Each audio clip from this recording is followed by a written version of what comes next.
Alors, bonjour tout le monde et bienvenue une fois de plus sur la page Acolyte où nous recevons tous les acolytes de la littérature. Et aujourd'hui, c'est un autre sac de livres qui commence et nous recevons pour cet autre sac de livres, Sabine Mengue est toujours avec son roman Et les femmes se sont tues. Autour d'elle, nous aurons Christian William Kakwa, journaliste, animateur culturel camerounais, blogueur, et c'est surtout lui qui a créé la page Web Trotter depuis 2016, je crois que c'est ça, janvier 2016, ce que les réseaux me disent. Depuis janvier 2016, il a créé Web Trotter, qui se porte plutôt bien, qui diffuse pas mal d'infos sur la culture, sur l'environnement culturel camerounais, africain, et qui aussi parle pas mal de littérature. Donc, il y a beaucoup de livres, de lectures dans la vie de Christian William Kakwa. Moi, je l'appelle Chris Will. Donc, voilà, on ira pour Chris Will et on ira pour Sabine. Bonsoir, Sabine. Oui, bonsoir Ray, bonsoir William, bonsoir tout le monde. Contente d'être là. Comment ça va ce soir? Ça va très bien. C'est super, toujours ce magnifique sourire, c'est bien de te revoir et savoir que le livre se porte bien. Tu as pas mal bougé ces temps, oui, et le livre il continue son chemin. Il y a des gens qui continuent de l'acheter. Et aussi, Oui. Max Assomo, qui devra être avec nous tout à l'heure, l'auteur de Mirage. Donc, lui aussi qui s'est procuré le livre et qui a eu la bonne idée de dire, OK, je vais en parler aussi. Donc, on attend que Max nous rejoigne.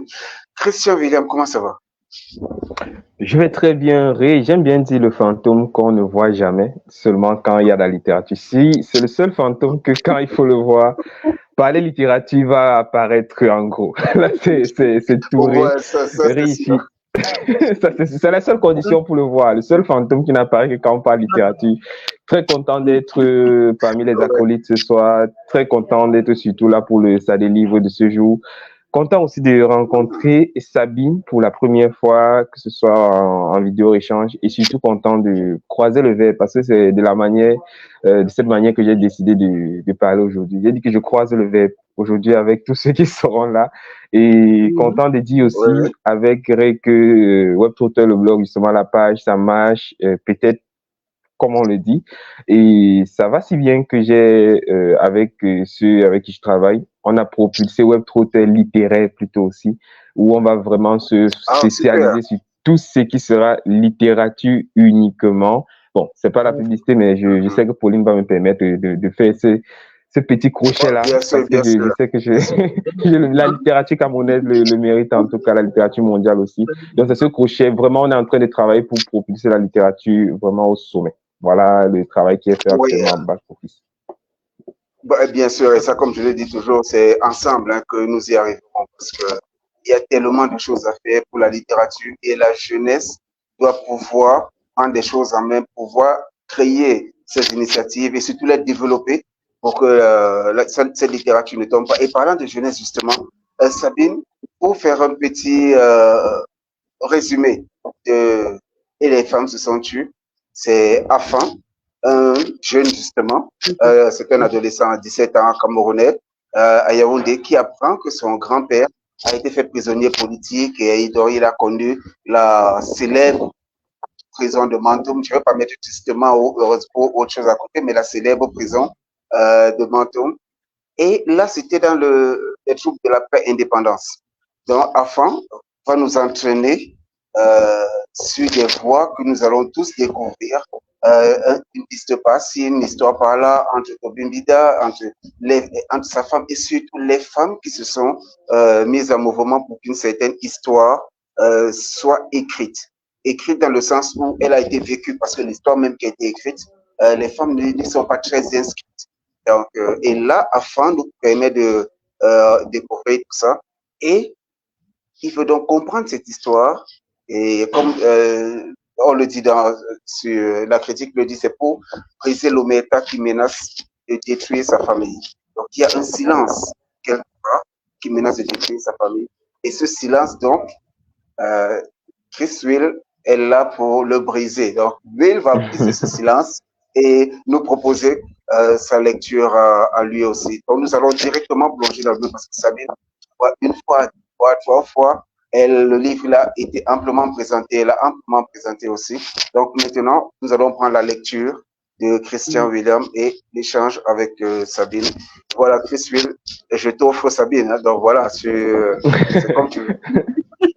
Alors, merci à toi, Ré, de me servir sur un plateau. L'un des auteurs que j'ai le plus apprécié ces dernières semaines, avec notamment ce très beau livre que je propose à tout Camerounais qui a envie de connaître l'histoire de son pays. L'histoire, je vais dire, dans l'histoire du Cameroun, on a toujours parlé côté court, mais il y a aussi ce qu'on dira maintenant côté jardin avec Sabine Menge, parce que pour elle, c'est un roman, comme c'est si bien décrit en première de couverture. Mais pour moi, qui ai eu la chance d'avoir fait l'histoire du Cameroun à l'école, d'avoir fréquenté un peu dans ce domaine-là pendant quand même au minimum 5 ans après l'université, j'ai envie de dire, c'est l'occasion pour les Camerounais de se propulser plus loin que ce que l'on connaît déjà. On avait un professeur à l'université qui nous disait toujours sortez des sentiers battus, et nous on souriait, on disait bon, qu'est-ce qu'on va créer sur l'histoire du Cameroun? Mais on n'avait pas, très peu de personnes ont pensé à écrire sur les femmes qui ont justement marqué l'histoire du Cameroun, ou les femmes des grands hommes, des grandes figures de l'histoire du Cameroun. Et et les femmes se sont tues. J'ai eu l'impression pour une fois de dire ah tiens, voilà, enfin le voile s'est levé et on a un autre côté de l'histoire qu'on ne connaît pas. Ma petite lecture à moi m'a amené dans le monde d'Afan, ce jeune curieux justement qui, passionné par l'histoire de son grand-père, a voulu percer, je vais dire comme ça, aller au travers même de ce que son grand-père avait au sein de lui. C'est un grand-père qui ne veut pas parler, qui ne veut pas vraiment dévoiler le fond de ce qui s'est passé parce qu'il était un peu quelque part comme un maquisard. Je ne dévoile pas grand-chose parce que c'est clairement écrit à la 4e de couverture. Mais c'est un grand-père qui n'a pas l'occasion de parler tous les jours, mais son petit-fils le pousse à bout, le pousse tous les jours pour dire, grand-père, je vais grappiller un peu, dis-moi ce qui s'est passé vraiment pendant cette période-là. Est-ce que l'histoire a été tellement tragique à ce point, au point où tu ne peux pas nous dire 2 mots? Alors, je vais dire juste une petite phrase qui est pour moi celle qui a justement, pour moi, lancé le livre, parce que il faut se rendre au chapitre 5, à la page 64, où c'est le grand-père qui est en train de parler à son petit-fils. Déjà, il dit, écoute, mon petit, je t'ai dit que je te racontais l'histoire de mon ami Voubert, mais je crois bien que je ne rends pas hommage à ta grand-mère. En réalité, c'est elle la vraie héroïne de cette histoire. Je vous assure, l'histoire commence là pour moi. C'est où, à partir de là, c'est-à-dire, j'ai lu cette phrase 2, 3, 4 fois. Je l'ai souligné en vert, je l'ai souligné au crayon, je l'ai souligné en vert, j'ai dit, mais qu'est-ce qu'elle veut dire dans cette... Est-ce que finalement, c'est une histoire pour les femmes?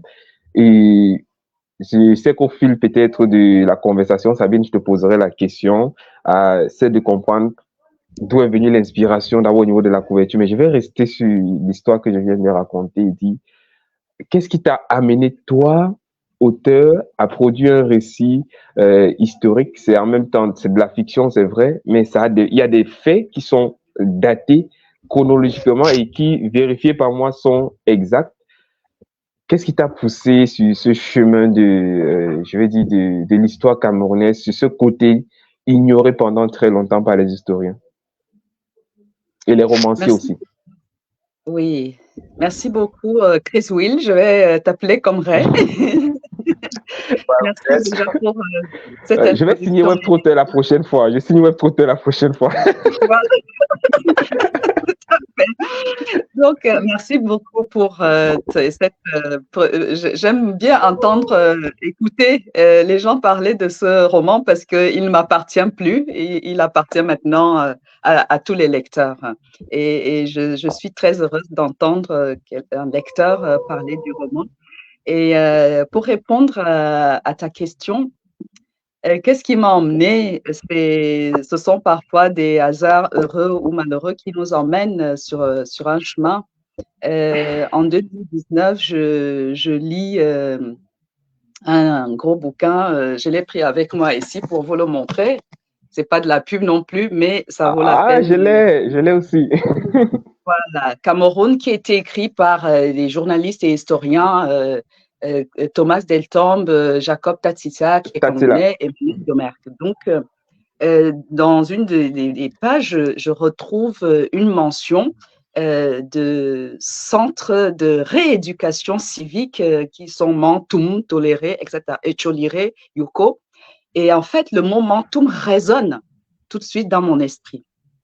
Ce mot-là, je l'ai entendu toute petite parce que je suis née dans la maison de mon grand-père à Yaoundé. Et je l'ai entendu parfois dans des chuchotements de quand grand-père était en prison à Mantoum, mais je ne savais pas où c'était Mantoum, qu'est-ce que c'était. Et là, tout d'un coup, je me dis, mais on décrit ces lieux-là comme étant des lieux de prison politique. Donc, ça voudrait dire que mon grand-père avait un engagement, mais dont je n'ai jamais entendu parler dans la famille. Et donc, c'est ce qui m'emmène.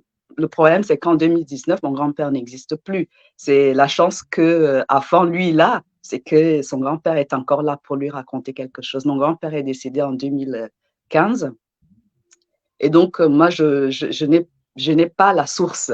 Et je commence donc à interroger d'abord ma famille, donc ma maman, mes oncles, tantes, ce que je peux trouver pour avoir le fameux, et il me confirme les circonstances dans lesquelles il a été arrêté et emprisonné. Et voilà, je fais des recherches parce que je découvre que ces circonstances mettent en avant une femme qui est la femme de André-Marie Mbida, Marguerite. Et je dis, mais je n'ai jamais entendu parler de cette Marguerite. Mais pourquoi on n'en parle pas et qui était-elle? Donc, c'est de là que j'étais là comme un chien qui flairait quelque chose. J'ai fait plein de recherches pendant 2-3 ans. Et c'est vrai que le fait de ne pas avoir, pour écrire un livret d'histoire, il faut beaucoup d'années de recherche, voilà, etc. Cependant, je n'ai pas beaucoup de temps, je suis une personne assez impatiente, mais j'ai quand même pris 3 ans de recherche, voilà, et dans le même temps, ce qui m'a interrogée sous la forme, qui m'a amenée sous la forme ou le genre du roman, c'est aussi parce que j'avais, non seulement parce que je n'avais pas tous les éléments biographiques de la vie de mon grand-père, mais c'est surtout aussi parce que je me suis dit, bah, comme moi, d'autres Camerounais, d'autres Africains ne vont pas forcément lire des livres d'histoire, des gros bouquins d'histoire, mais peut-être que sous une autre forme, donner envie, semer des graines, faire en sorte que les gens continuent de chercher et de lire peut-être aussi autrement.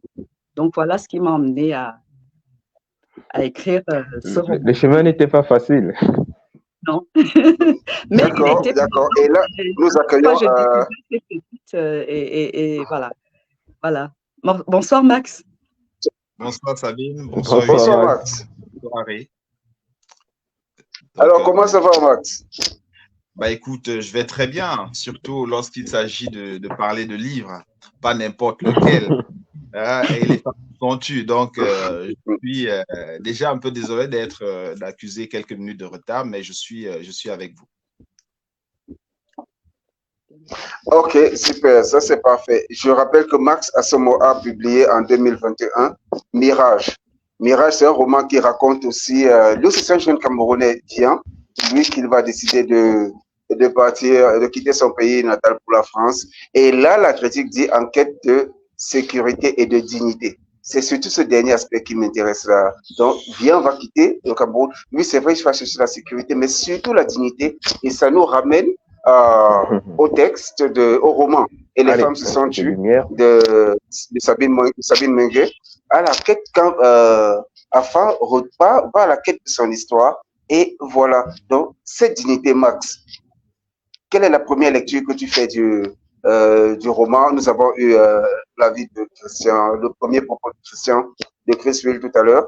Et justement, tu as pu suivre la réponse de Sabine quant aux motivations par rapport à cette écriture. Donc, toi, maintenant, quelle est ta première lecture de cet ouvrage? Et toi aussi, je t'offre Sabine, et maintenant, c'est divisé en deux. Il y a une partie pour Chris Will, il y a une partie pour toi. Donc, voilà. D'accord. Alors, quelle est ma lecture d'ailleurs quand j'ai le livre, Sabine. Donc, je serais très heureux d'avoir une dédicace plus tard.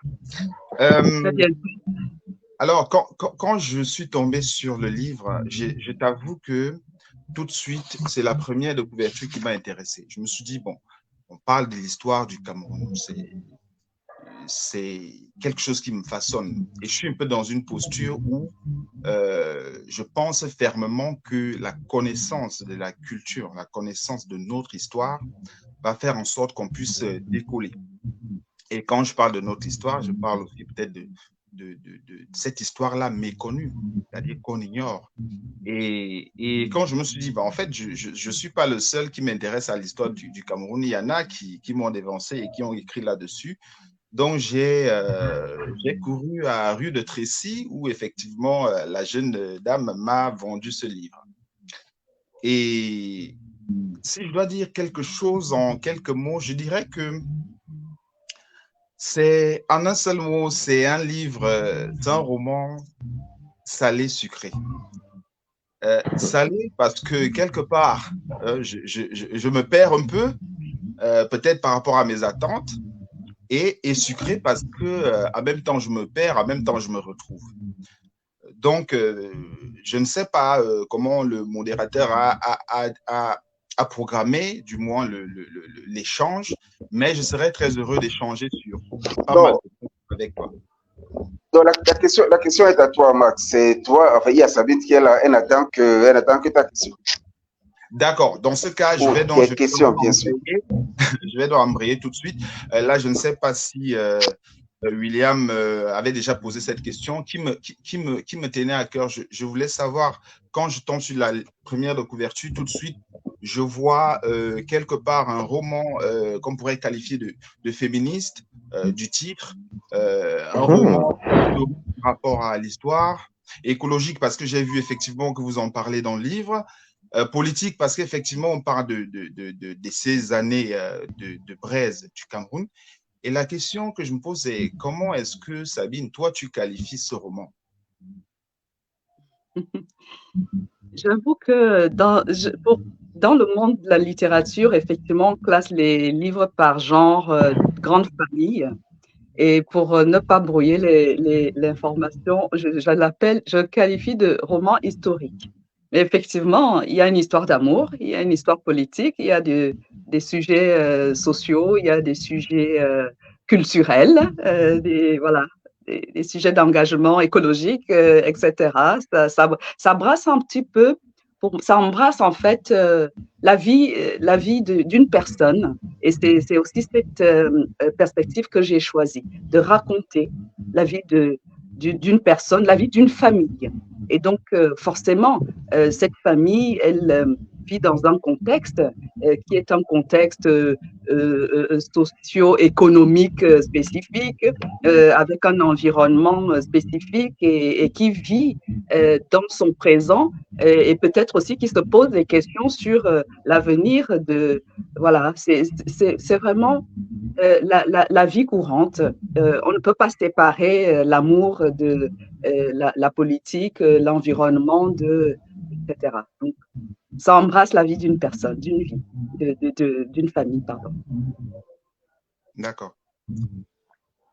Peut-être que je vais rebondir avec à la suite de Max. Je ne sais pas si c'est qu'il a hésité à poser la question, comme je le disais tantôt. William, d'accord, après toi, Ré. Oui, une seconde, s'il te plaît. Donc, je tenais juste à rappeler à nos acolytes, tous ceux qui nous suivent, que les questions, les remarques, tout ce qu'ils pourront faire, ça peut déjà être envoyé. Donc, qu'ils se sentent libres de poser leurs questions, d'envoyer leurs remarques, de dire ce qu'ils pensent de ceci, du livre, des perspectives. Donc, c'est ouvert déjà que nous avançons. Donc, il y a Christian William qui est là, il y a Max, et surtout il y a Sabine, qui sont là pour vous répondre. Donc, n'hésitez surtout pas. Oui, vas-y, Chris. Alors, Sabine, je voulais que l'on revienne un peu sur ce très, très beau travail de Michel Ambassa en illustration. Je ne sais pas, est-ce que c'est toi qui lui donne l'inspiration? J'ai essayé d'étudier la couverture un peu. En histoire, il y a ce qu'on appelle l'iconographie, qui revient sur tout ce qui est concernant les images et aucun détail n'est laissé pour compte. Alors, Sur la couverture, pour ceux qui regarderont de très près, il y a Afan qui est sur sa mobilette. Il y a également son grand-père qui est derrière. Et il y a cette chaîne qui relie Afan et son grand-père. Je ne sais pas si c'est que beaucoup aussi. Max, merci beaucoup, Max, montrer. Il y a cette chaîne-là qui relie les deux personnages et qui, pour moi, est quelque chose de très important. Ça m'a rappelé en même temps les chaînes de l'esclavage, mais j'ai balayé et dit non, c'est très lointain, 400 ans en arrière, mais c'est très proche si on parle du grand-père d'Afan qui est quand même le passé, qui peut être ici comme le passé historique du Cameroun, et justement le futur du Cameroun en la personne du personnage principal Afan. Est-ce que pour toi, quand tu as vu cette illustration, ça reflète, du moins ayant parlé avec ton illustrateur, est-ce que ça reflète la liaison qu'il y a entre le passé historique tumultueux du Cameroun et son avenir qui jusqu'ici, on ne sait pas si on avance ou si on recule?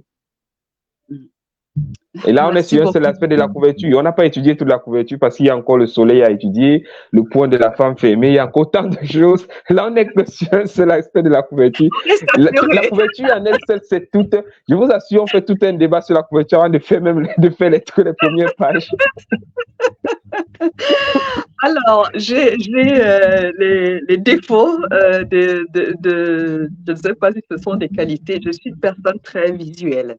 J'aime parler avec l'image parce que peut-être dans la culture béti, c'est ça, on parle souvent par image. Donc, quand je travaillais ce roman, à un moment, il y a le titre, quel est le titre que je donne? Et puis, je voudrais une couverture, mais je veux quelque chose qui parle aussi, qui parle déjà. Et donc, j'ai imaginé plein de choses. Pour vous avouer, j'ai tout mis. J'ai dit à Michel, que moi j'appelle parce que c'est quelqu'un de ma famille. On l'appelle Junior. Je lui ai dit, écoute, j'ai ça et ça et ça et ça dans l'esprit. Je vois ça, je vois ça, je vois ça. Et Michel Ambassa a fait un travail incroyable. Parce que dans mon esprit, je voyais tout ça, mais je me disais en même temps, mais c'est hyper saturé, ça va pas. Quel est le message? Mais ça va brouiller des pistes et tout ça. Mais comment on peut même rendre ça sur une seule page? Ce n'est pas possible. Je lui ai dit, soit tu mets le tout, soit tu fais des choix.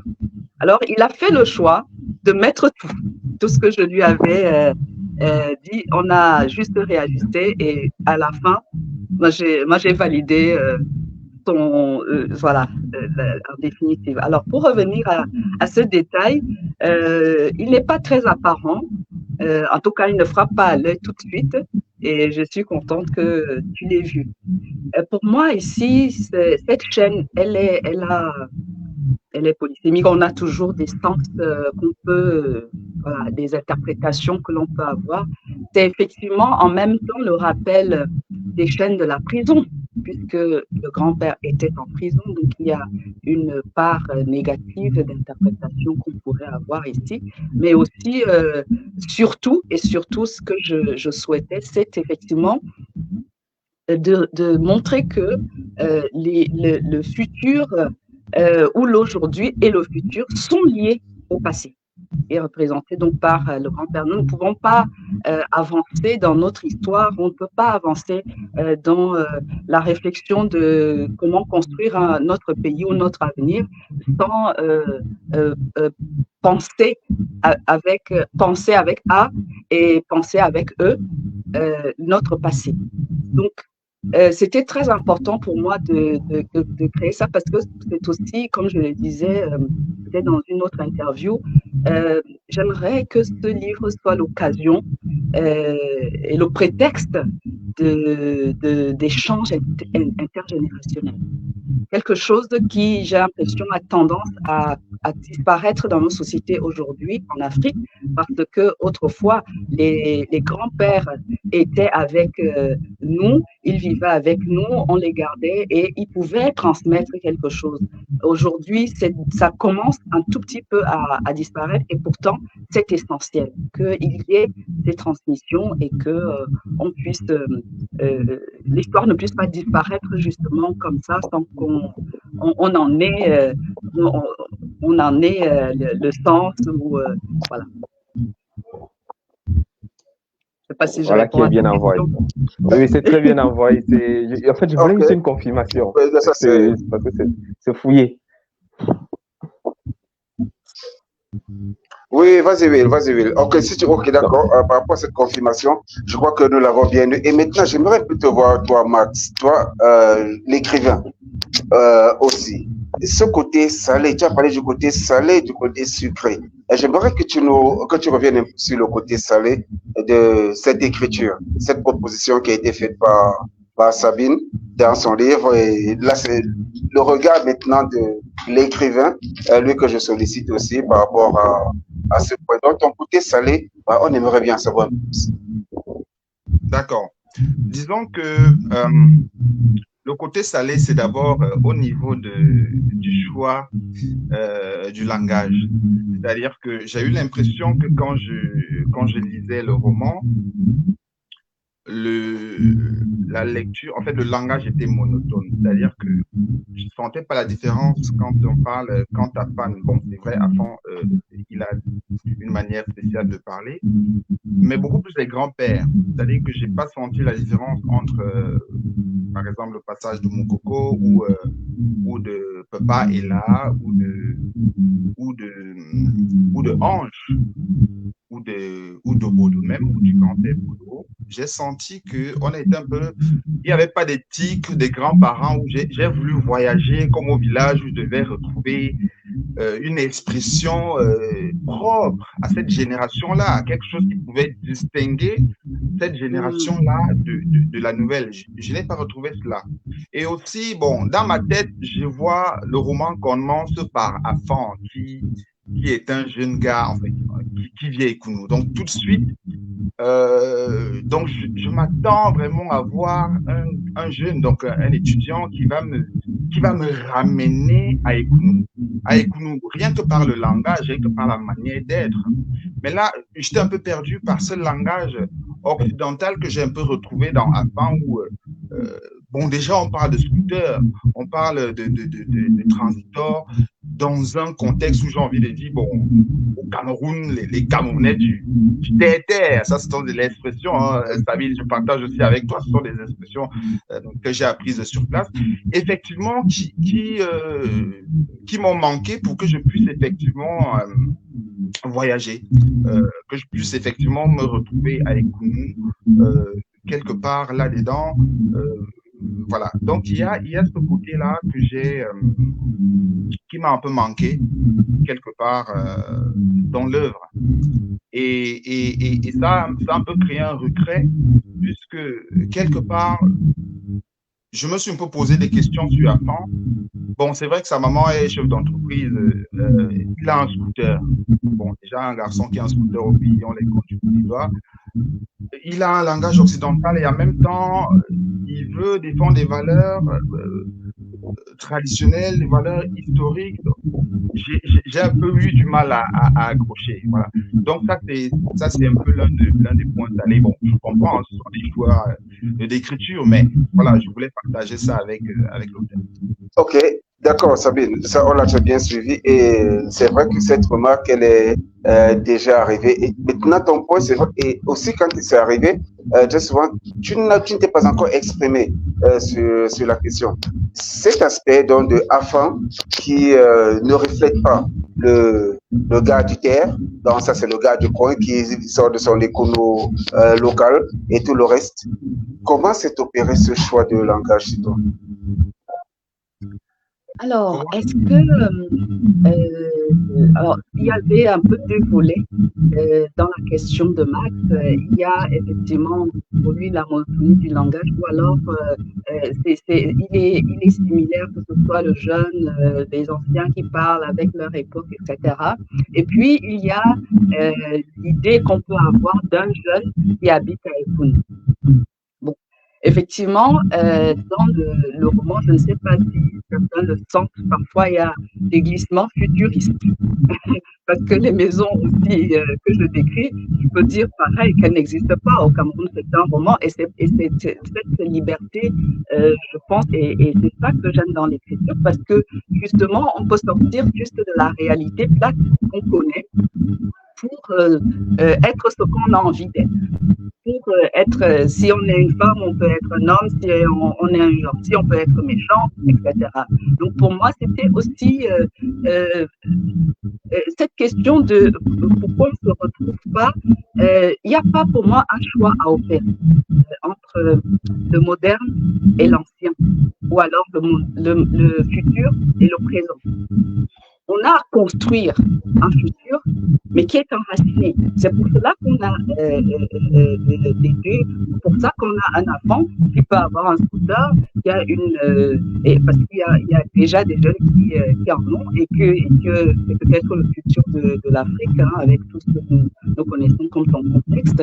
Et aussi, là où il vit, comment c'est décrit, ce n'est pas la réalité que j'ai fortement décrite dans le présent.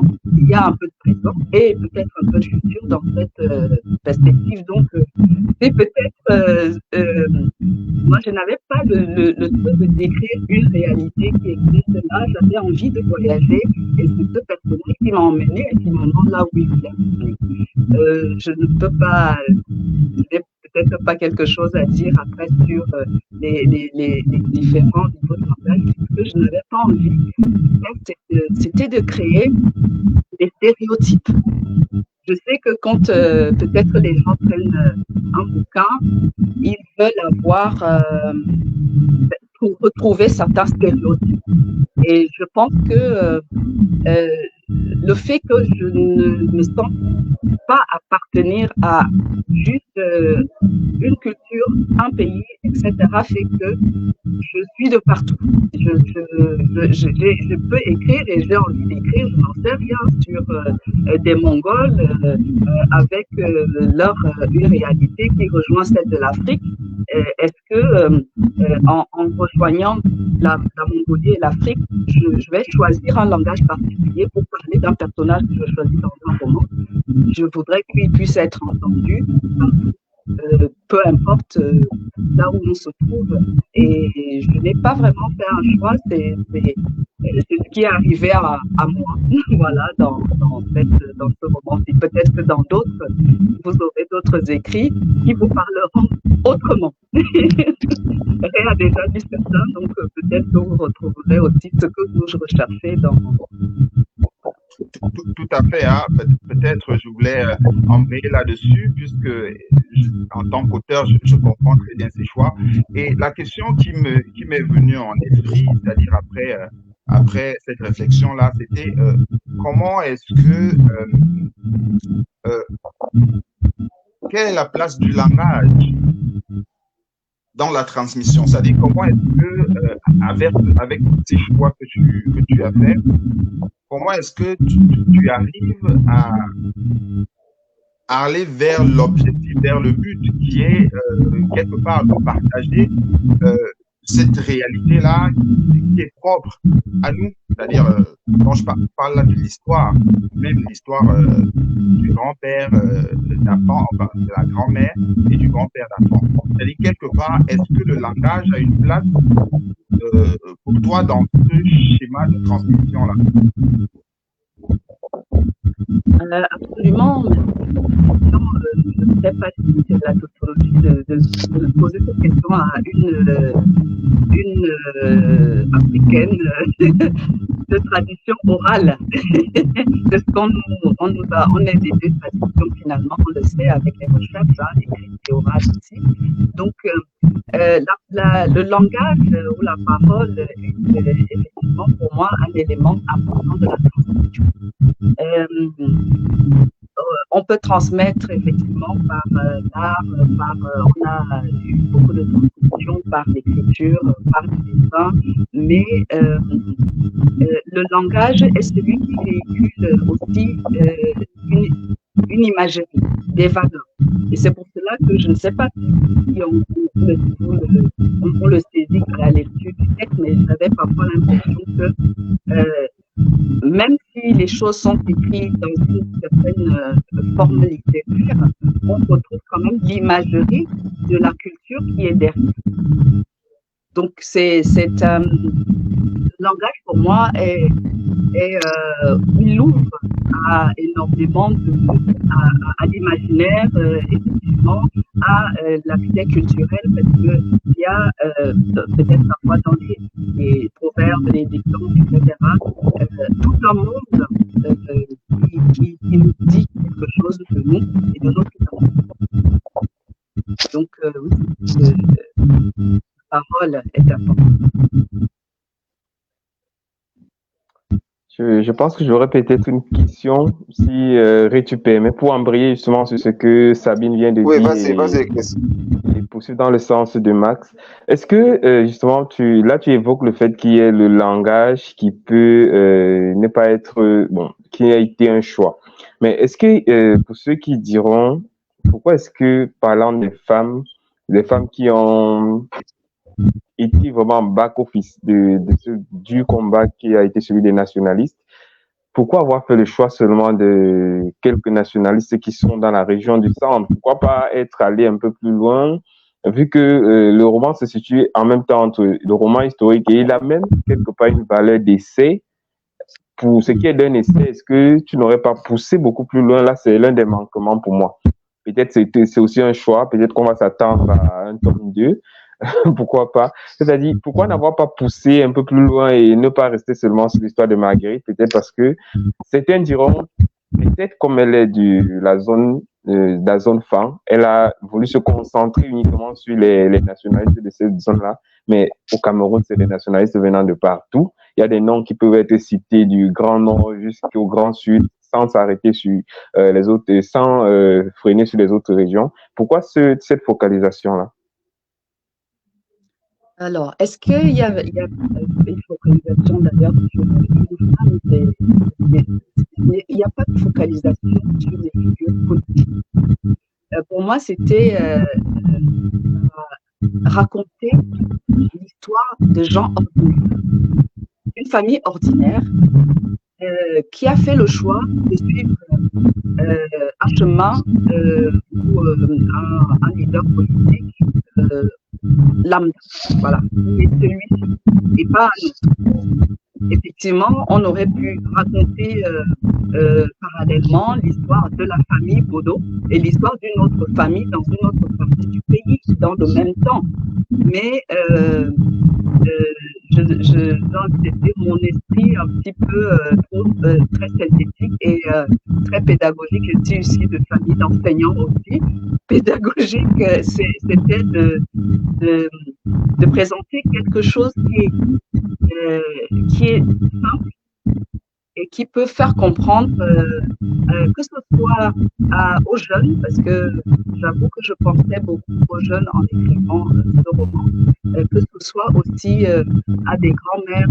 Moi, j'ai une grande-tante de 84 ans qui lit ce livre et qui, ça lui rappelle beaucoup de choses, etc., une certaine époque. Je voudrais que ce soit lui, par une photo de femmes, des bails comme ça, et pour amener de la complexité pour moi dans un roman qui n'est pas un livre d'histoire. Pour moi, c'est un choix que j'ai opéré.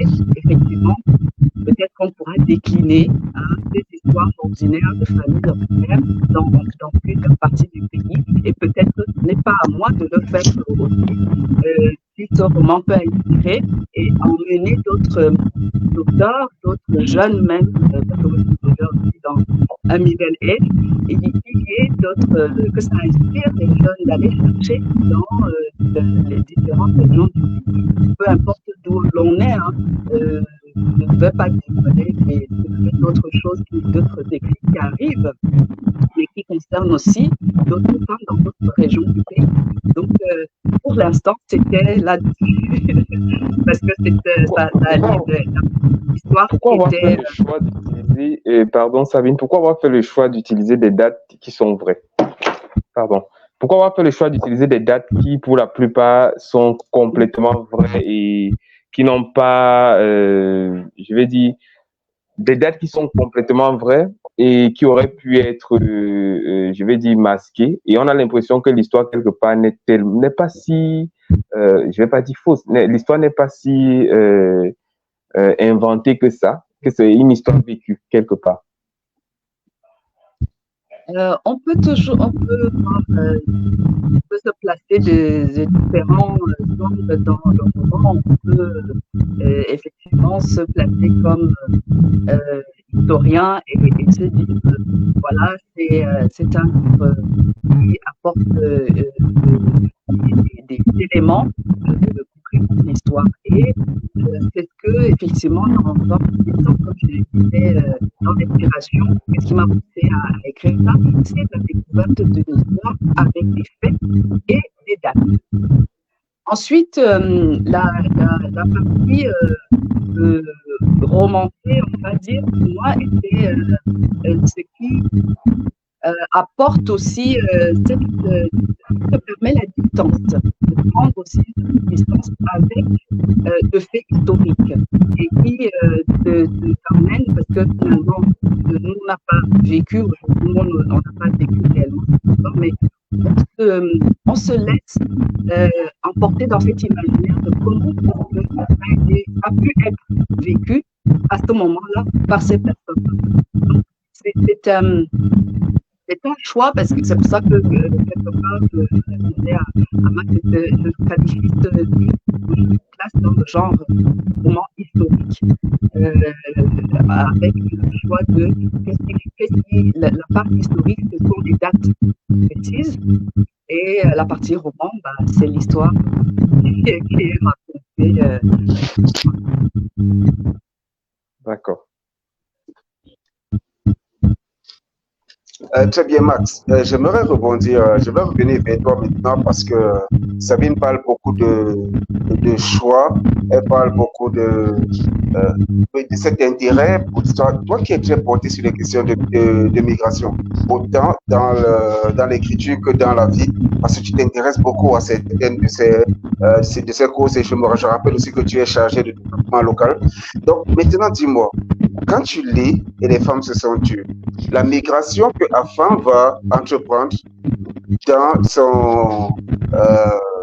l'histoire, dans le passé, et je vais la prendre un peu, la comparer à celle que Vian lui va entreprendre sur les routes pour pouvoir regagner l'Europe. L'intérêt, comment tu as perçu l'intérêt pour la jeunesse aujourd'hui de retourner vers son histoire? Est-ce que c'est une sorte d'Eldorado? Est-ce que ça peut être un Eldorado, l'autre histoire, pour pouvoir atteindre un futur qu'on voudra bien reluisant? Moi, je pense que quand vous avez lu Mirage et quand vous avez lu Les femmes se sont tues, vous arrivez à une conclusion indéniable qui faut retourner à la source. Et la source, c'est quoi? La source, elle est d'une part culturelle et aussi historique. Tout à l'heure, parlant, vous avez, quand je suis arrivé, il y avait certains qui présentaient des livres Cameroun. Il y en a tellement, des livres qui parlent de l'histoire du Cameroun, mais on n'est pas assez informé là-dessus. Donc, je pense que c'est un chemin indéniable pour que le jeune puisse d'abord construire son identité. C'est-à-dire que là, quelque part, les femmes se sont tues, c'est vraiment une partie de la construction de notre identité. Et je pense qu'on ne peut pas se construire sans vraiment connaître qui nous sommes, qui nous avons été.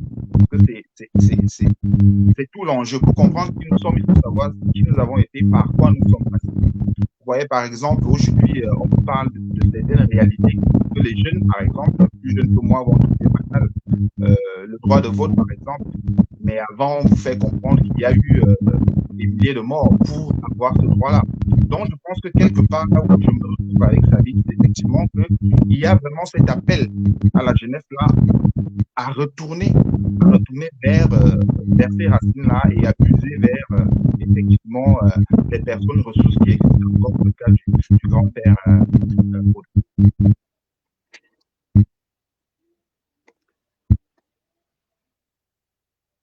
On t'entend pas. Ok, d'accord, oui, William, oh my God, j'avais oublié.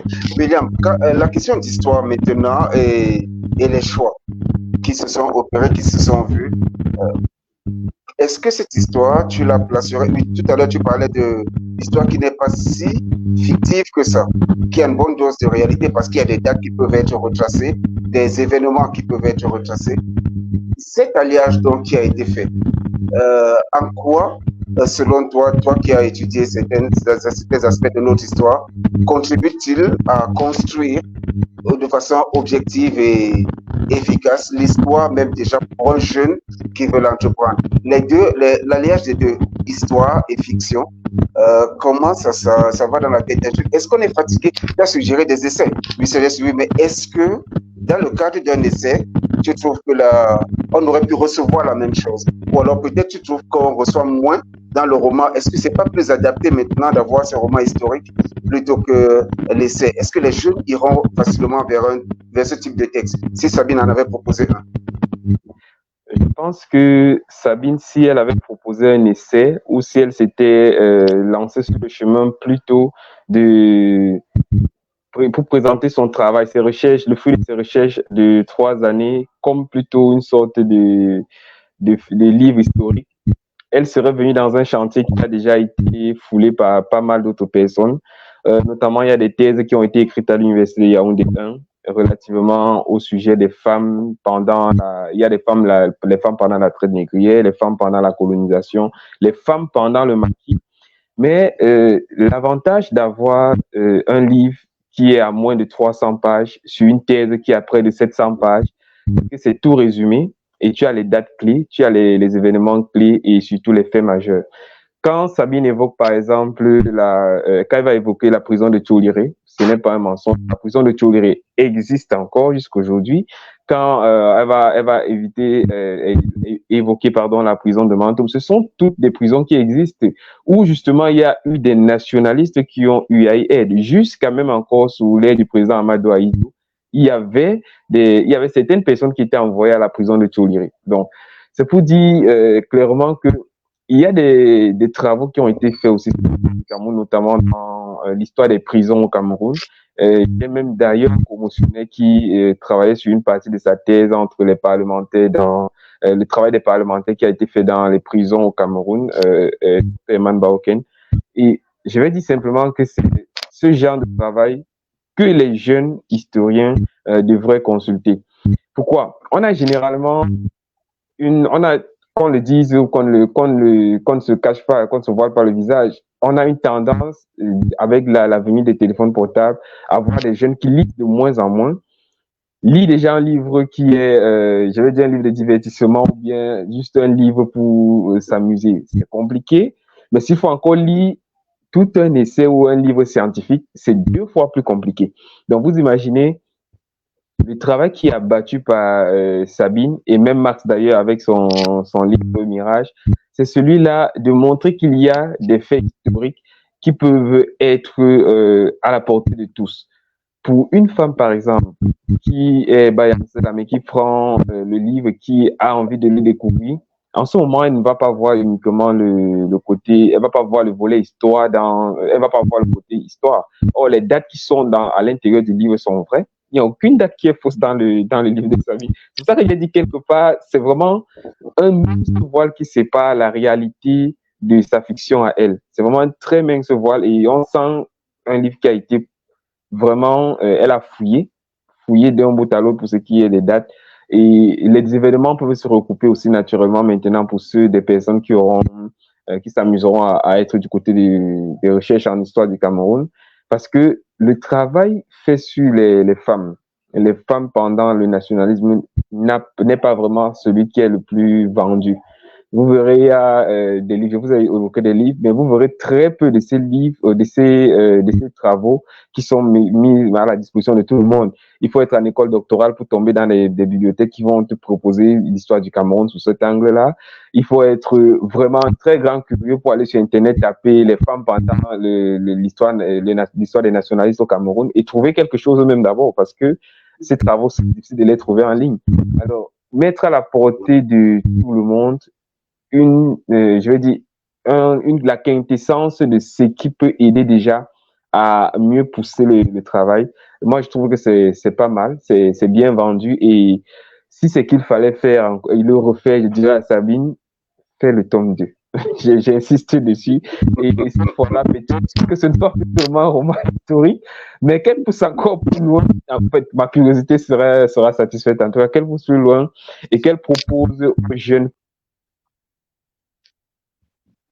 Je crois que nous avons perdu Max. Le temps, non, Chrisville, le temps qui revient, nous allons prendre cette réflexion de François Didier Vondo, que nous saluons déjà tout particulièrement parce qu'il nous suit à chaque sa délivre, il est présent. Alors, il dit, et les femmes se sont tuées, à mon avis, n'a pas vocation à célébrer l'ensemble des grandes figures historiques camerounaises. Le roman de Sabine raconte une histoire familiale enchâssée dans une histoire nationale et qui contribuerait à compléter ou à enrichir la grande histoire. Max, justement, là, il est vrai, c'est ce que moi j'allais te demander par rapport au travail de Sabine. Là, je reviens sur la question de créativité. Est-ce le côté sucré dont tu nous parlais tout à l'heure? Comment la créativité de Sabine, justement, contribue-t-elle à enrichir ou compléter la grande histoire, celle que l'on va retrouver dans les essais, celle de Kizerbo et des autres? Comment cette créativité, toi, tu l'as reçue pour pouvoir retrouver ce côté sucré qui t'a remis sur le chemin de tes attentes? Déjà, faut dire que Sabine écrit très bien. Moi, j'aime pas les écritures compliquées, hein. Vraiment, c'est une écriture qui est très simple. Vous m'entendez? Oui, très bien. Oui, bien sûr, vas-y. Le côté de l'ingénierie, c'est vraiment au niveau du parallélisme entre l'histoire et l'histoire, notre histoire, l'histoire politique, l'histoire connue, et l'histoire de la famille. C'est-à-dire que l'histoire politique, enfin l'histoire, elle est plate, et c'est l'histoire, au final, de la famille, c'est l'histoire du grand-père et d'Afan qui vient comme un ballon rebondir à chaque fois sur les événements historiques. Et ça donne un rythme, puisqu'au final, au départ, sans oublier que le grand-père, il est malade, il a atteint d'Alzheimer. Donc, quelque part, ça n'a rien à voir avec l'histoire du Cameroun. Mais là, on a un grand-père qui se perd. On se dit, mais attends, est-ce qu'il va se retrouver? Qui se perd à chaque fois? On a ce va-et-vient là. Et c'est un peu aussi une des questions que je voulais poser à Sabine, disant, mais le choix, par exemple, du grand-père, de le rendre, enfin, qu'il soit peut-être atteint d'Alzheimer, où effectivement il va perdre la mémoire, est-ce que quelque part, ce n'est pas le choix peut-être de ne pas peut-être assurer comme ça, de ne pas assumer plutôt quelques faits historiques, parce que derrière, on se dit, bon, le papa, il a un peu perdu la tête. Est-ce que quelque part, c'est la question que je voulais poser, est-ce que quelque part, c'est pas un coup de génie, un coup de maître de dire, bon, voilà, comme le disait notre frère qui parlait de Quesnel, donc Dieudonné, voilà. Donc j'avais cette question-là, est-ce que quelque part dans cette ingénierie-là, dans cette créativité-là que je salue d'ailleurs, le choix du grand-père? Alors, je suis intéressée d'entendre d'autres interprétations, mais je vais vous décevoir. Le choix du grand-père avec cette maladie d'Alzheimer, alors, il y a beaucoup de symboliques et de symboles dans ce roman. J'attends encore toutes les personnes qui vont pouvoir toucher ces symboliques-là. En fait, c'est une symbolique. Chaque personnage porte entre guillemets, une maladie, quelque chose qui, pour moi, est un symbole de notre société, etc. Et ici, la maladie d'Alzheimer du grand-père et justement le fait que les souvenirs commencent à se confondre et que il y a une urgence à rattraper, à rattraper quelque chose. Pour moi, c'est vraiment ce que nous vivons aujourd'hui. Nous sommes en train de perdre nos anciens de façon générale en Afrique.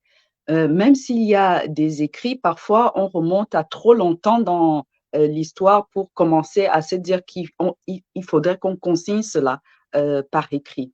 Mais l'histoire proche, on ne pense pas à la consigner. Et aujourd'hui, il y a vraiment de plus en plus une perte de transmission entre les grands-parents ou les arrière-grands-parents et les générations actuelles. Pour moi, c'est aussi pour, comme une sonnette d'alarme, de dire attention, euh, nous avons peut-être encore accès à, à des, à des informations, à des savoirs, à des savoir-faire, à des savoir-être, parce que dans le roman, il est aussi question des savoir-être, des savoir-faire.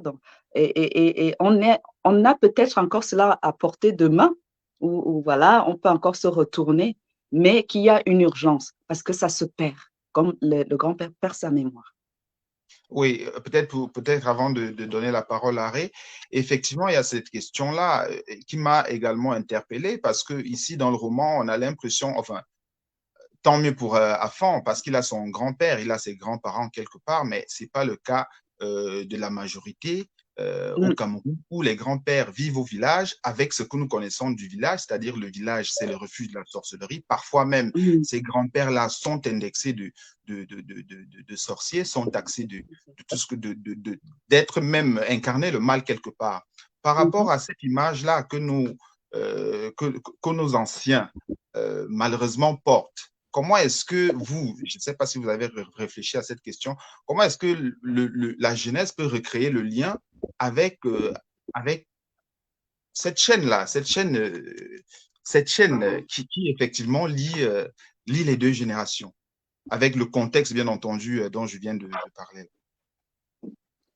Alors pour moi, c'est le champ de l'inventivité, hein, le champ de la créativité. Chacun peut rechercher comment retisser ce lien-là. Moi, je fais une proposition ici. C'est vrai que peut-être comme Afan, j'ai eu la chance de toucher mon grand-père et même mon arrière-grand-père. Et on n'a pas eu le malheur d'avoir des grands-parents qui étaient taxés ou qualifiés de méchants et de mauvais. Mais vous voyez aussi, sans révéler tout ce qui est dans le roman, Afan va aussi rencontrer d'autres. Il va à la rencontre pas seulement de son grand-père, ce n'est pas que le grand-père qui lui apporte le récit. Donc, il va à la rencontre d'autres grands-pères c'est pas le sien. Il va rencontrer cet autre personnage. Il va chercher dans des archives. Il fait ses recherches. Donc, chacun trouve un moyen et on a aussi son acolyte dans le roman qui l'aide aussi, voilà, sous une autre forme parce que ça parle des jeunes d'aujourd'hui qui sont connectés. Donc, il y a la possibilité effectivement de retrouver et de chercher. Et c'est cette invitation-là à la créativité que j'ai posée ici. Merci. D'accord. Sabine, tu dis, toi, ton grand-père, tu l'as perdu en 2015. C'est bien ça? Oui. Et Afan, lui, en 2019, il a la chance de toujours avoir le sien. Alors, comment tu détaches? Oui, justement, en 2020, le grand-père d'Afan, évidemment, nous l'avons entre les mains, il est toujours vivant. Toi, tu as perdu le tien. Qu'est-ce que le grand-père d'Afan sait? Ou alors, qu'est-ce que toi, tu apprends par le grand-père d'Afan qui n'était plus, ou alors que tu ne savais pas. Toi, qu'est-ce que tu découvres par le grand-père d'Afan?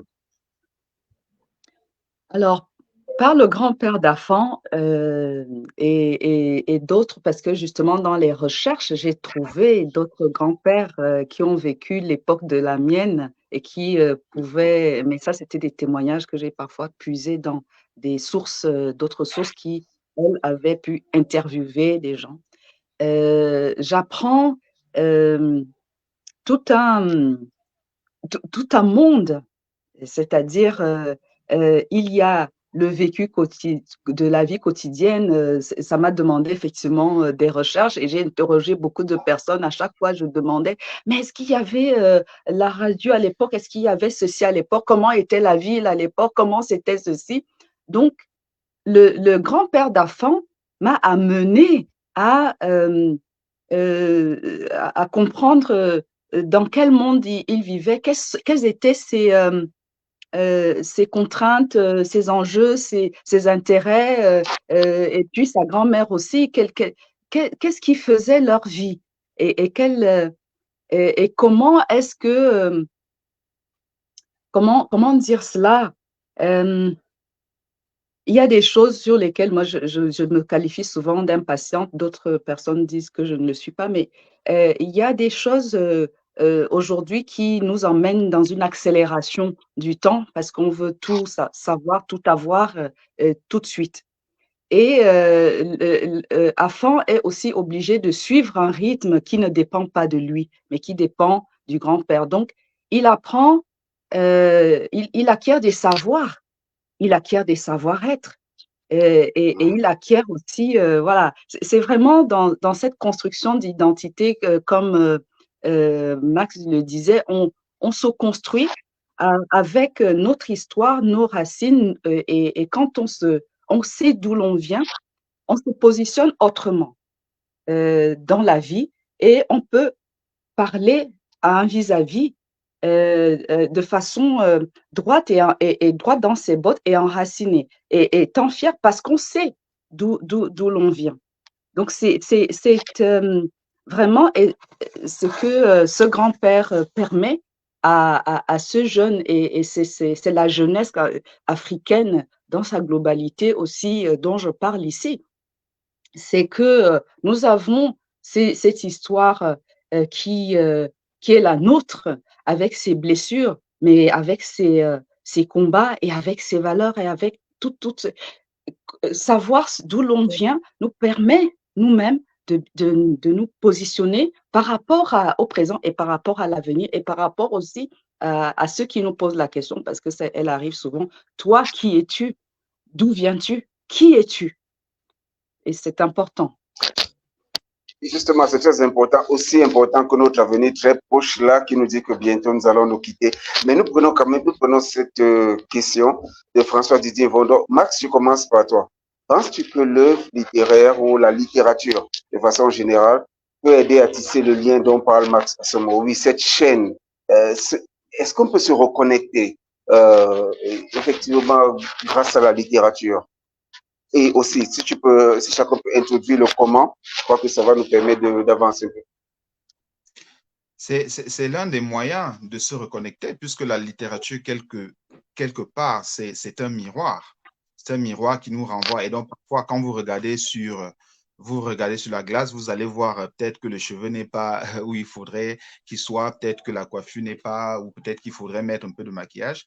C'est un peu ça, la littérature. Moi, voilà comment je la vois. C'est-à-dire, la littérature, c'est vraiment ce miroir-là qui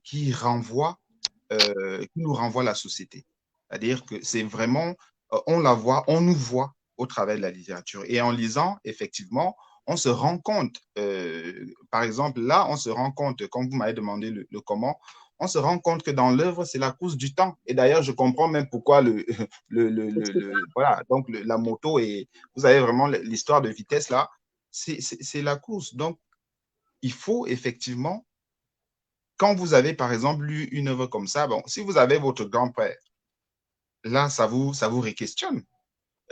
Si vous avez compris le livre, enfin, si vous l'avez lu, mais forcément, vous allez aller demander au grand-père que est-ce que c'est quoi ta vraie histoire?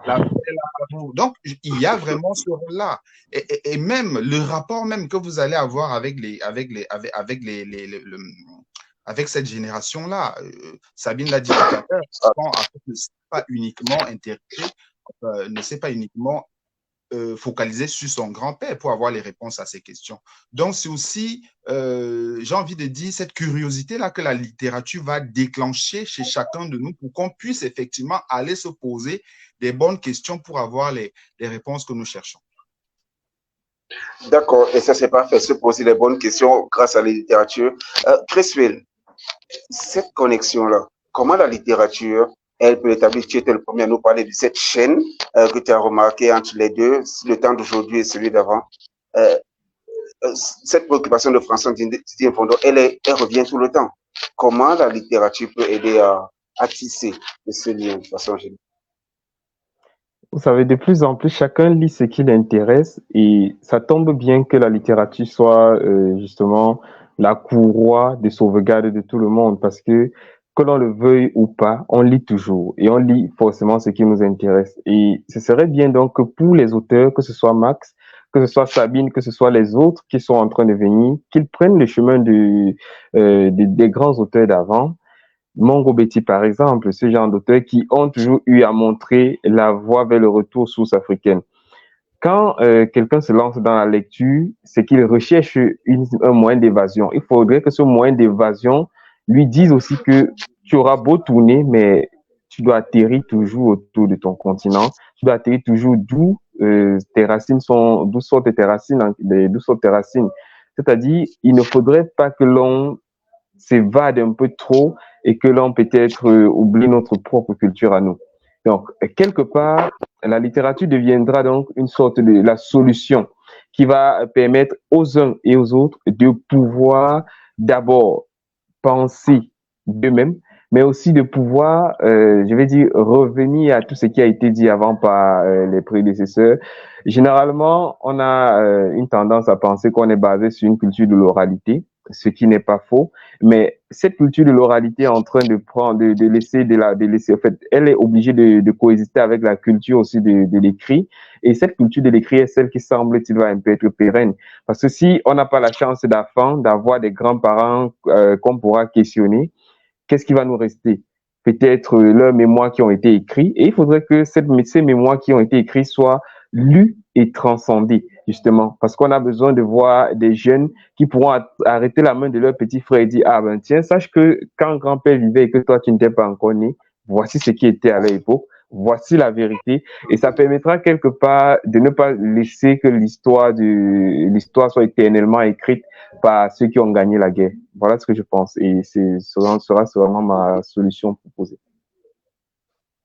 D'accord. Et Sabine, Chris Will a prononcé ce mot vérité. Et vérité, c'est ce que l'on recherche tous. On a l'impression à un moment qu'on a la vérité et à un autre qu'on va découvrir autre chose. Il y a ce que toi, tu as reçu, tu as hérité de ton grand-père. Il y a ce que tu découvres chez le grand-père d'Afan. Je reviens sur cette question.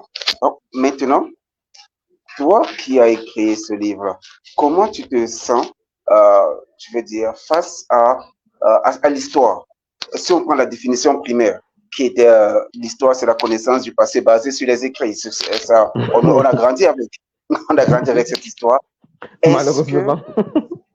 Malheureusement, ton écriture maintenant, tu écris pour fixer l'histoire aussi et se dire qu'effectivement, ce qui reste oral finit en Alzheimer, par exemple.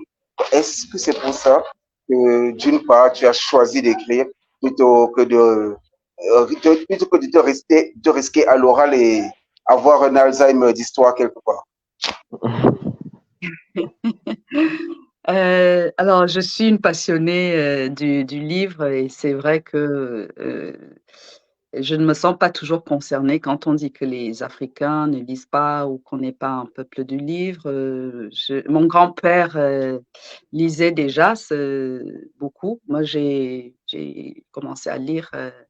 Il avait ses sujets, ses intérêts, voilà, qui étaient plus religieux qu'autre chose, mais je lisais des tomes de 300 pages à 10 ans. Et puis, j'ai effectivement un père qui lisait beaucoup. Ma mère, non, et elle m'a fait un très beau compliment en me disant que le livre, même les nuls et les gens qui n'aiment pas ou qui ne lisent pas, le lisent, les dévorent en 2 jours. Alors, en un temps record, elle a dit. Elle ne lit pas. Bon. Je me perds. Quelle était la question? Oui, le passage Oui. pour moi de la lecture à l'écriture était, j'ai un certain âge, j'ai beaucoup lu, voilà, comme je disais, depuis mon enfance. Et ça me semblait effectivement important. On a parlé de Mongo Betty et d'autres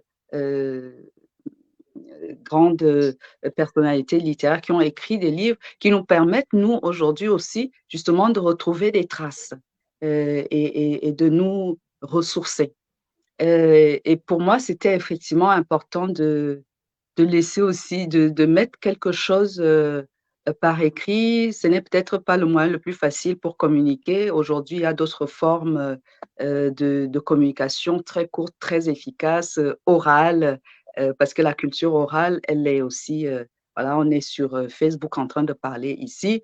Ce sont aussi des choses qui se transmettent par l'image, par des vidéos, il y a tout, voilà, des moyens, en tout cas, des médias qui permettent la transmission. Mais c'est vrai que le livre reste pour moi le média le plus, le média de cœur. C'est vraiment ma passion, le livre. Et c'était évident pour moi de passer par là. D'accord. Nous allons clôturer. J'ai une question pour chacun, 1 minute max pour que chacun réponde. Je commence par toi justement, Max. Est-ce qu'en remontant la littérature, tu trouves que les écrivains d'aujourd'hui sont plus inspirés ou plus libérés? J'ai pas très bien compris la question. Oui, est-ce que tu trouves que les écrivains d'aujourd'hui, je dis parce que Sabine a parlé de Mongo Betty, là la question est arrivée. Je Est-ce savais. que tu trouves que les écrivains d'aujourd'hui sont plus libérés ou plus inspirés que ceux d'avant? Je pense que l'écrivain, d'une manière générale, il a toujours été libre. C'est-à-dire que l'écriture, c'est vraiment ça, la liberté. Mais quelque part, c'est des choix d'écrivain. C'est-à-dire que quelque part, la réalité sociale va conditionner le travail d'écrivain, quelque part. Donc, est-ce que les écrivains ont toujours été libres? Moi, je dis oui. Maintenant, est-ce que les conditions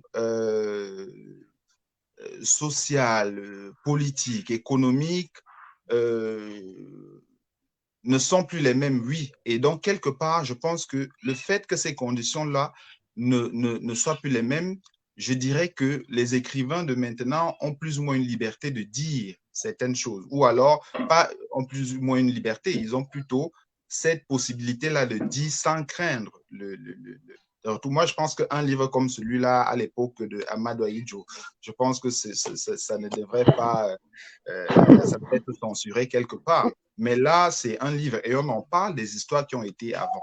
Maintenant, au sujet de l'inspiration, moi, tu m'as également posé la question de l'inspiration, c'est ça? Oui, bien sûr, bien sûr. Est-ce qu'ils sont plus inspirés aujourd'hui? Je ne pense pas. Moi, comme je le dis, hein, vraiment, l'écrivain, il est toujours inspiré. C'est-à-dire que ce n'est pas une période spéciale qui va l'inspirer davantage. Il est toujours inspiré en fonction de son temps, en fonction de sa réalité sociale, culturelle, économique et tout ce qui va avec. C'est-à-dire que tu prends Sabine là, tu la mets, je ne sais pas moi, en Égypte, bah, elle va trouver des choses à dire, malgré les conditions qui font que bah, elle ne pourra peut-être pas les dire. Donc, quelque part, je pense qu'il y a toujours l'inspiration pour l'écrivain de faire son travail. L'écriture, ou plutôt l'écrivain, c'est vraiment, moi j'ai envie de dire, c'est l'être le plus libre. Et à partir du moment où on entre vraiment dans l'écriture, on épouse cette liberté-là, bah, l'inspiration n'a plus de limite. D'accord. Chris, de ton côté, tu lis beaucoup, tu fais beaucoup de notes de lecture aussi, tu orientes pas mal les lectures. Comment tu trouves la critique aujourd'hui? Est-ce que la critique porte le livre africain? Là, maintenant, je suis sur le plan africain. Est-ce que notre livre, on peut dire qu'il se porte bien grâce à la critique? À quel point situe son influence sur l'écriture et l'impact littéraire aujourd'hui? Je vais dire que la critique africaine, je vais dire d'abord comme ça actuellement, je pense que c'est de plus en plus pris en compte. Auparavant, quand tu écris une note de lecture, qu'elle soit salée ou sucrée pour emprunter le thème de Max tout à l'heure, il y a généralement des auteurs qui ont, je vais dire, le courage d'aller prendre en compte ce qui a été dit. Parce que généralement, il faut le dire, n'étant pas un critique littéraire vraiment, moi, je vais dire, je donne mon avis juste comme ça, si le livre m'a plu ou pas. S'il me plaît pas, je dirais vraiment, il m'a pas plu pour telle ou telle raison. Et c'est maintenant des critiques qui sont formées. Réti en est un, dit clairement pourquoi sur tel aspect littéraire, sur tel aspect, le livre ne passe pas. Il y a malheureusement dans notre environnement des auteurs qui ont encore ce blocage et qui diront, celui qui me critique, lui, il a écrit quoi? Il y a malheureusement, ça reviendra pendant très longtemps encore. Il a écrit quel livre qu'on a vu, il a fait quelle œuvre, en fait, qu'est-ce qu'il a fait de concret pour la littérature. En fait, une manière de ne pas prendre en considération toutes les notes que nous envoyons à leur égard, qui ne sont pas forcément des brûlots, parce qu'il arrive que une critique, parce que l'auteur aura pris cette critique-là en considération, dans la suite de son ouvrage ou bien de la suite de ses productions littéraires, le lecteur, ou bien son lectorat va être plus satisfait.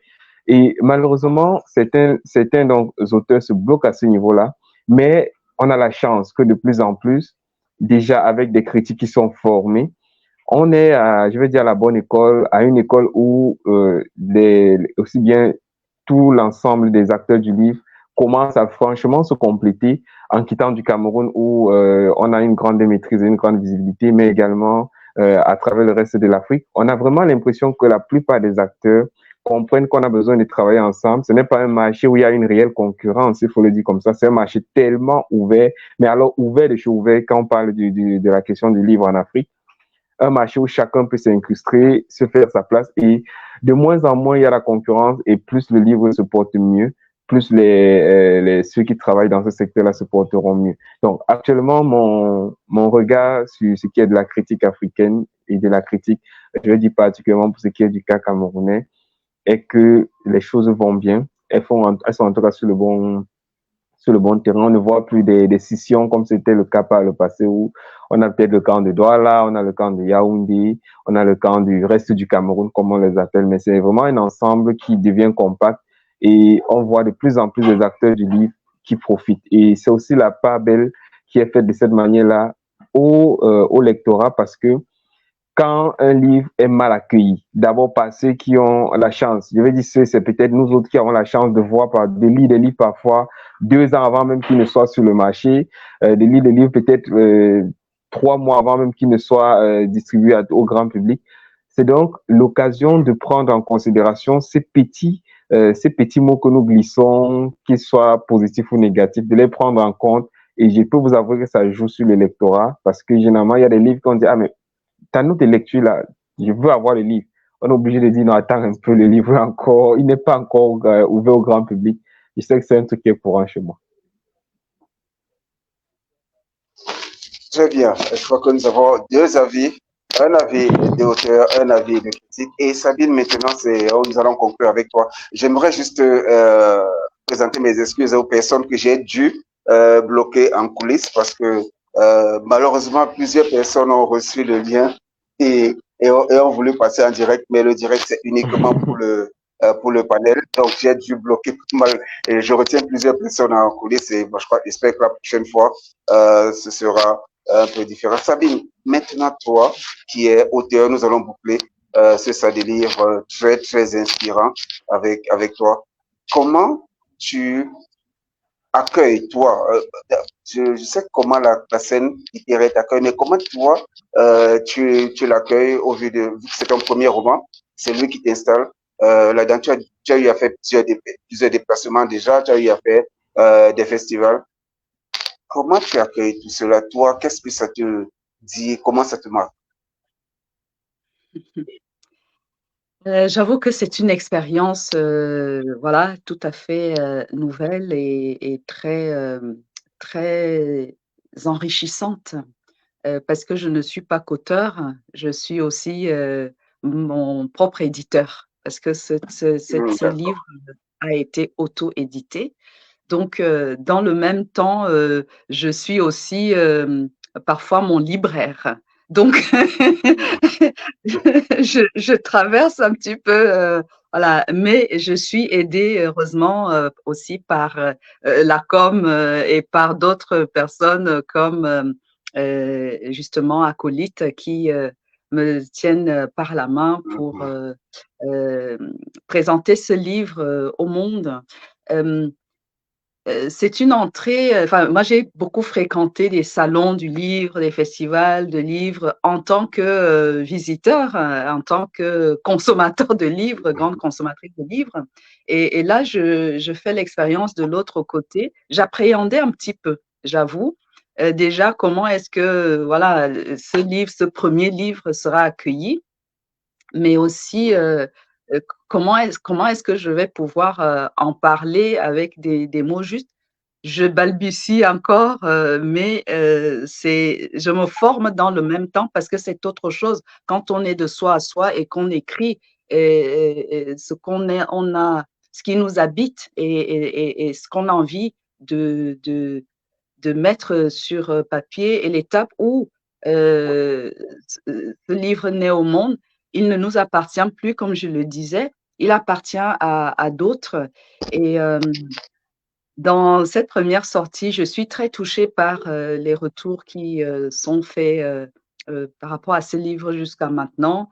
Ça me donne, ça m'encourage en tout cas à continuer et à améliorer aussi certaines choses. Je me pose énormément de questions sur justement la chaîne du livre et comment aussi voilà, me positionner pour les prochaines sorties et parce que j'ai beaucoup de projets qui sont très différents les uns des autres.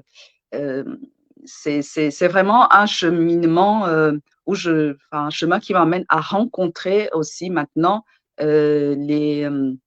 d'autres acteurs du livre et encore une fois, je remercie Acolyte qui voilà, m'accompagne dans ses premiers pas dans la promotion du livre. Et on a besoin de tous. On ne peut pas faire tout seul. On a vraiment besoin de chacun.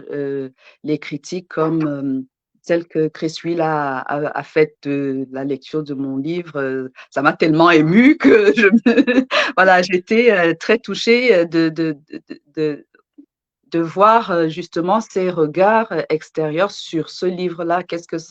Comment ça parle aux gens. Et ça, voilà, ça fait partie. Et aussi, justement, cette communauté qui est là, les lecteurs qui viennent poser leurs questions, qui me permettent d'en parler un peu plus, la rencontre avec d'autres auteurs, que ce soit dans les festivals ou là avec Max Assomont. Qu'on se rencontre, hein. On est probablement voisins. Il faut qu'on se rencontre. Oui, bien sûr, bien sûr. Vous êtes proche quelque part. Alors voilà, nous avons atteint le bout de notre parcours et merci à tous ceux qui se sont connectés à la page Acolyte. Restez toujours sur Acolyte et pour ceux qui nous suivront plus tard, Acolyte c'est ACOLIT sur Facebook, vous ne pouvez pas rater. Vous pourrez trouver toutes les infos qu'il faudra pour votre communication, pour tout ce qui sera disponible, possible pour votre littérature, que ce soit vos accompagnements de toute nature. N'hésitez pas à contacter Acolyte, à écrire et surtout à vivre une belle expérience parmi nous. Prochainement, on aura notre salle de livres. Sabine, tu seras encore avec nous. Il y aura d'autres auteurs aussi qui viendront.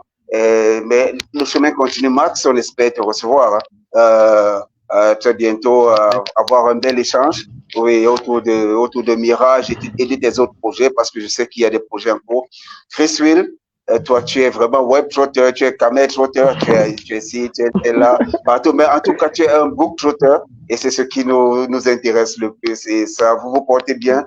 Excellent dimanche à tout le monde. Merci d'avoir suivi notre direct. Vous pourrez le suivre à nouveau sur la page Acolyte. Il reste là, il dira nulle part. Vous pourrez toujours poser vos questions et nos divers intervenants pourront répondre. Alors, à très bientôt et on salue tout le monde. Sabine veut parler. Pour les Parisiens, bien sûr, Sabine, vas-y. Et pour les Parisiens et ceux de l'Île-de-France et pour Max, mercredi 22, justement, on va faire une séance de dédicace et les femmes se sont tues à la rue de Petit, à Diaspora. C'est cet espace panafricaniste où il y a un restaurant, très bel espace, très sympathique, où on mange bien, on boit bien, tout est africain. Et donc, on aura une belle séance, j'espère, de dédicace dans ce lieu-là, mercredi, à partir de 19h30. Merci. Ok, c'est parfait. Donc, c'est noté, Max. tu y seras. Sabine a dit on y boit bien. Donc, je sais que tu seras là. Et tout le reste, tu boiras pour nous tous. Bon, d'accord, très bien. Vous vous portez bien. À très bientôt. Merci. Merci beaucoup. Au revoir. Bye bye.